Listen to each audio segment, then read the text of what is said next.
Acompaña esta tarde Arturo García Bello, socio líder de la industria de energía y recursos naturales en Deloitte, justamente para hablar de otros temas más allá del petróleo, que está vinculado obviamente, y me refiero por supuesto al gas. Arturo, ¿cómo estás? Bienvenido. Hola, buenas tardes al auditorio. Oye, pues muchos temas, y es que la reforma energética es muy amplia, hay muchos aspectos.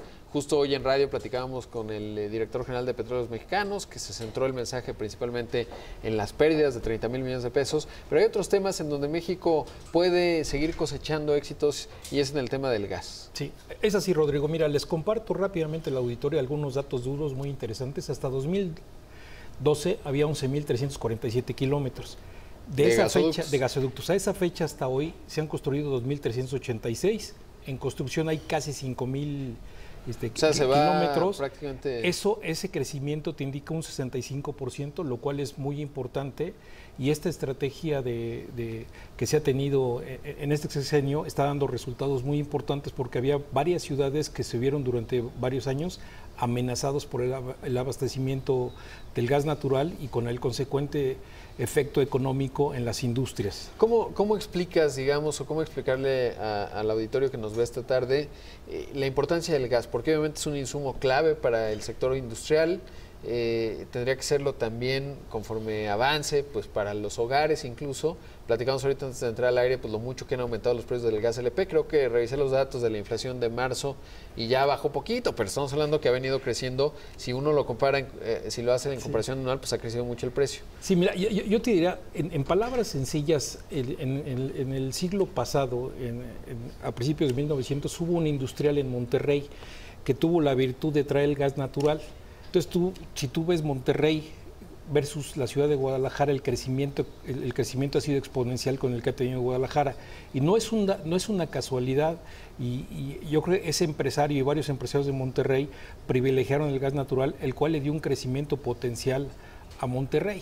Entonces, uno de los temas muy importantes, y siguiendo el ejemplo de Monterrey, también se exportó este modelo hacia el centro del país, vinculado con la manufactura automotriz, donde este modelo energético se ha venido sumando, y sobre el lado del oriente hacia el Golfo, toda esa zona ha tenido un mayor desarrollo económico.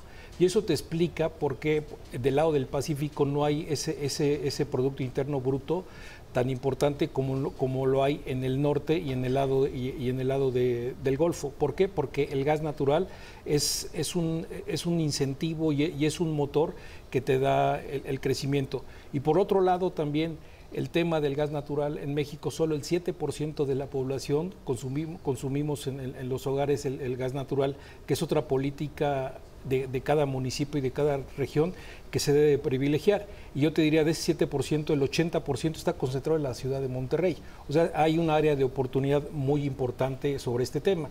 Y otro tema también importante es que hemos crecido mucho la dependencia del gas natural de Estados Unidos, lo cual no es malo. Creo que ha sido bueno, porque también nos permite tener un gas natural a precios muy baratos. Pero por otro lado, en México se han caído las reservas en forma significativa. Con respecto a hace 10 años, la producción se ha reducido el 57%, las importaciones... Ahora, es falta de tecnología de inversión, porque la típica escena que uno ve todavía en videos de los 80s y 90s de Petróleos Mexicanos, pues es la famosa torre con quemándose gas, ¿no?, en la cima de la torre. Teóricamente, pues eso es que se está desperdiciando el gas en la extracción por falta de tecnología, y por el otro lado, pues porque la revolución shale, en términos de gas, no ha llegado a México, ¿no? Es decir, compartimos ahí la falla geológica de Eagle Pass. Sí, es correcto, Rodrigo. Yo te diría que yo creo que es algo mucho más profundo. Primero, México dejó de hacer inversiones significativas en materia de exploración de gas natural. ¿Por qué? Por las finanzas de Pemex. Pemex empezó a tener problemas de flujo de efectivo, dejó de invertir, consecuentemente las reservas de gas natural se han reducido significativamente y se han aumentado las importaciones. Eso creo que es un dato importante. El segundo dato, la falta de infraestructura para evacuar el gas asociado que produces, te hace que también lo quemes. Entonces, otra parte de la ecuación es que nos faltan ductos también para evacuar ese gas natural asociado que no se conduce a través de los gasoductos. ¿Qué es lo que tiene que hacer el Estado? Bueno, yo creo que tiene que tomar este tema como una reforma, en una reforma fiscal, verlo con mucha precisión y te doy un dato. En Estados Unidos el tema de exploración y producción de petróleo y de gas, tú puedes deducir todas las inversiones en un solo golpe. En México es un activo que se amortiza a varios años. Entonces esa deducción fiscal te deja en una desventaja. Otra vertiente podría ser que las licitaciones, en lugar de ser recaudatorias y esperar un derecho importante o una regalía importante para el Estado, que no se privilegiara eso, sino que se privilegiara el dotar una infraestructura para justamente extraer todo el gas y todo el potencial que tiene el país, pero el tema es costo fiscal y costo financiero. Ahora, ¿tiene sentido considerando que Estados Unidos, pues a nivel mundial es muy, pero muy competitivo en gas? Es decir, sale más barato construir los Ramones y conectarnos con ellos que invertir, digamos, y desarrollar, porque en el costo final pues sería más caro. ¿Tiene sentido en un tema de seguridad nacional, si hubiera una disrupción en el abastecimiento del gas natural de Estados Unidos por alguna razón que no fuera imputable a nosotros o inclusive por un accidente de Estados Unidos, tenemos que tener otros amortiguadores como aumentar las terminales de almacenamiento? Y si estuviéramos hablando en principios de 2016 pensaríamos, pues no creo que eso ocurra, pero viendo lo que ha ocurrido en el liderazgo político con Trump, pues nada está fuera del escenario, ¿no? No, y puede haber otra disrupción, simplemente un accidente importante. En España, por ejemplo, hay 4 terminales de almacenamiento y de estaciones de licuefacción. En caso de que esto ocurra, hay varios países que tienen esas estrategias. Y Estados Unidos tiene, supongo que es robusto, digamos, en tener sistemas de respaldo.